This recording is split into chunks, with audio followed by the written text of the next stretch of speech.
Hey, what is good, Helldivers? Trag here, back with some more Helldivers 2 content, and I'd be lying if I said this morning was not a sad day for us Helldivers. This might be Joel's slimiest move yet, I'm not gonna lie, but this morning, guys, we had all of our favorite toys absolutely nerfed to the ground. Those include the Breaker, the Railgun, the Shield Generator Pack. The enemies have definitely felt our pressure and our presence, and they answered with a nerf. The biggest nerf we've ever seen. So this is something I was scared of. I know we probably did this to ourselves. They obviously have access to see, what the players are using. And I don't know about you guys, but I had a railgun and a shield generator pack in my inventory every single game. I'm sure you guys did something similar. So we probably deserved this. We probably brought it on to ourselves. There's probably a lot of cool stratagems and weapons out there that we're not even entertaining due to the fact that these were so damn overpowered. But as always, I'm going to go through the entire patch, all patch notes. There's quite a few. We have some Planetary Hazards now, which is really cool. So you can see like fire tornadoes and meteor showers on any planet, which can in fact kill you. And they also made eradicate missions harder. So the ones where you have to defend for 15 minutes, they said it's going to be twice as hard now. So let's dive into it. So we're just going to go from the top down. I'm going to read everything in the patch. Some things might be more important than others, but again, I want to make sure you guys have a one-stop shop for all patches when it comes to Helldivers. So starting from the top, we have major updates for Planetary Hazards now being active. So that's what I mentioned. So many planets now have additional environmental challenges that will appear at random while you are deployed, from fire tornadoes to meteor showers and many more. So this is again going to be like a RNG type thing. Some games you have 20 titans after you, some games you have 2. Well, just like that, some games you're going to have a fire tornado, some games you're going to have meteors falling from the sky, in addition to all the other things that we're worried about. So definitely something to look out for. I think it's really fun. It does show how quick they can kind of alter the planet environments when it comes to making it harder. So Joel is literally sending meteors from the sky. He's definitely feeling our presence. He sees we've been working together, that player base has been going up, and he had to do something quick. So what did he do? Fire tornadoes. Next, we have the eradicate missions. So again, those are the defense missions where you have to defend an area for a certain amount of time. You have to kill like 250 bugs. Even on Helldive solo, it was quite doable. It was pretty hard to extract, but you could get the kills quite easy. With 4 people, very easy. So I'm not surprised. I'm actually happy they did this. So eradicate missions now require more kills and enemies spawn more often. The time to complete the mission was previously shorter than intended and should now usually take twice as long to complete. So I haven't seen the exact numbers. Before it'd be like 275. I wonder if it's now 500 and the time's going to be 20 minutes or 30 minutes, whereas before it was only 15, which was a very quick mission. You could get 2000 XP or maybe like 1500 XP, 1600 if you're on a Helldive. In 10 minutes. So I understand why they changed that. Now let's talk about some weapon changes. So again, our favorite toy, guys, our Breaker, our beautiful, glorious bug killing shotgun has been nerfed to the ground. I'm sure it's still viable, but they decreased the magazine capacity from 16 to 13. So again, I'm calling in resupplies enough as is. Now I have less ammo in each magazine. That's scary. Also, they increased the recoil from 30 to 55, so going to be much harder to control that shotgun, especially from hip fire, I'd imagine. And to the railgun, this one hurts the most. I like playing solo. I like running around, destroying chargers and titans, but now it's going to be a little harder. So we're going to be forced to try some other toys, absolutely. But the railgun, decreased armor penetration in safe mode, decreased damage against durable enemy parts. So one portion is just for safe mode. So the armor penetration in safe mode has been decreased. So if it's an unsafe mode, you'll do more damage, but you know what that comes with. And again, decreased damage against durable enemies. It's like I absolutely love this weapon.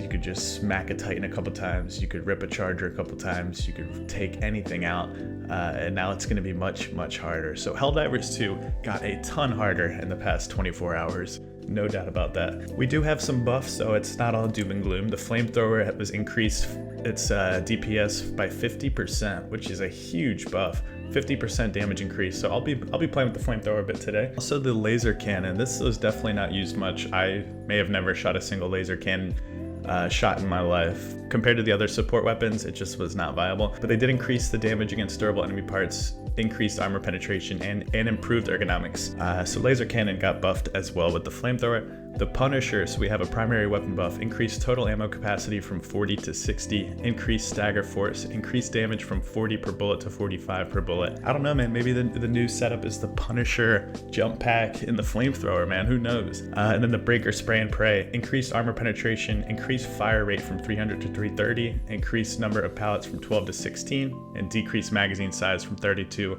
to 26. So they buffed the Breaker spray and pray and nerf the Breaker. I'm trying to give the Breaker spray and pray more of a niche weapon, you know, where it's able to spray, because before the Breaker did everything. So I understand why they did that to an extent. We do have some stratagem changes as well. So the energy shield backpack, my go-to stratagem, the first one I equip every single mission, has increased the delay before recharging. So it's still gonna eat that damage, you're just not gonna have it as often, which is going to hurt. I promise you that much. There are some other backpacks that might get more of a chance. You know, you have your rover, which can be solid. You have the jump pack, which I wish they buffed. That would have been fun to see. But there's definitely other backpack items that are strong. Maybe some people will throw on the supply backpack now for the gang. Well, only time will tell. Let's talk about some fixes, quite a few. So they fixed armor rating values, not reducing damage as intended. That's massive. I want to highlight that one because up until this point, light armor was by far hands down the best because you got that speed boost. As far as the damage they took, it would all seemed pretty even. That's why you never saw anyone in the heavy armor. But maybe now it's going to allow you to tank some extra damage, maybe eat some Biotite and puke.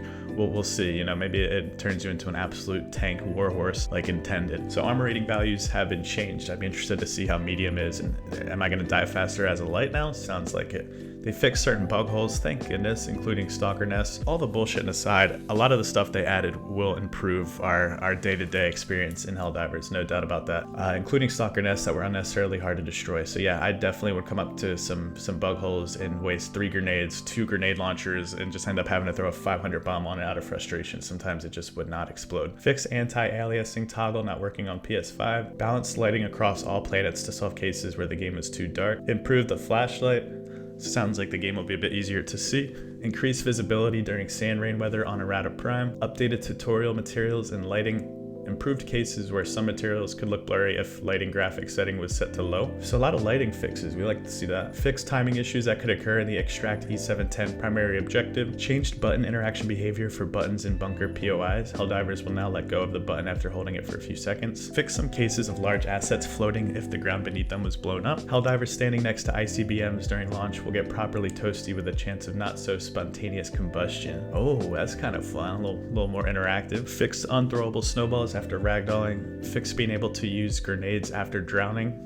Camera no longer locked on the player's own corpse and blocking spectator mode. That's awesome, so you can now spectate even if you're out of lives. Helldivers now take damage from fire and gas, etc. generated by other players.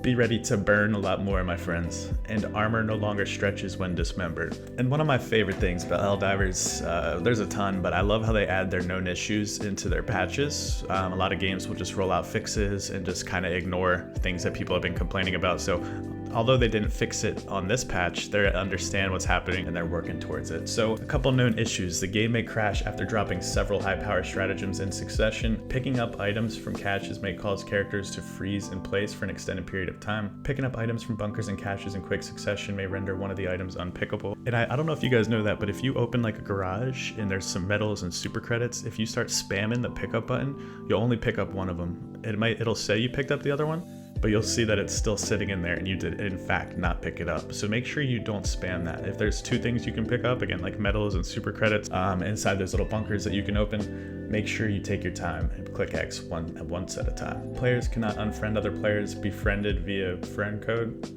So once you accept the friend request, you're stuck forever. Players may be unable to select loadout or return to ship when joining a multiplayer game session via PS5 activity card. Mission objective HUD displays different numbers for client and host during some missions. Default armor is always shown while viewing the war bond, regardless of the armor that player has equipped. Text chat box display is obstructed by the cinematic letterboxing during extraction. Some text in the HUD/UI is missing or not displaying correctly. Players may experience issues when players attempt to log in or play at the same time. Login rate limiting. Players may become disconnected during play. Various UI issues may appear when the game interacts with servers, and some games may not be joinable by others for a short period of time. So as mentioned, in summary guys, a dark day for the Helldivers. The railgun, the breaker, the shield generator pack, and now we got fire tornadoes coming from the sky, and the missions got harder. So yeah man, I definitely feel for the solo players, mostly. Like that's been the go-to kit. Shield gen, railgun, you know, those are things you absolutely need at the breaker, and they nerfed all of them. So the solo Helldive is going to be a lot harder. The game in general is going to be a lot harder, but we'll keep fighting the good fight, and Joel will never slow us down. But I hope you guys did enjoy this video. If you guys do enjoy the Helldivers content, just consider subscribing. It does help me out, and I'll catch y'all later. Peace. Half their stories, they be made up. I can't believe in cap tragedy.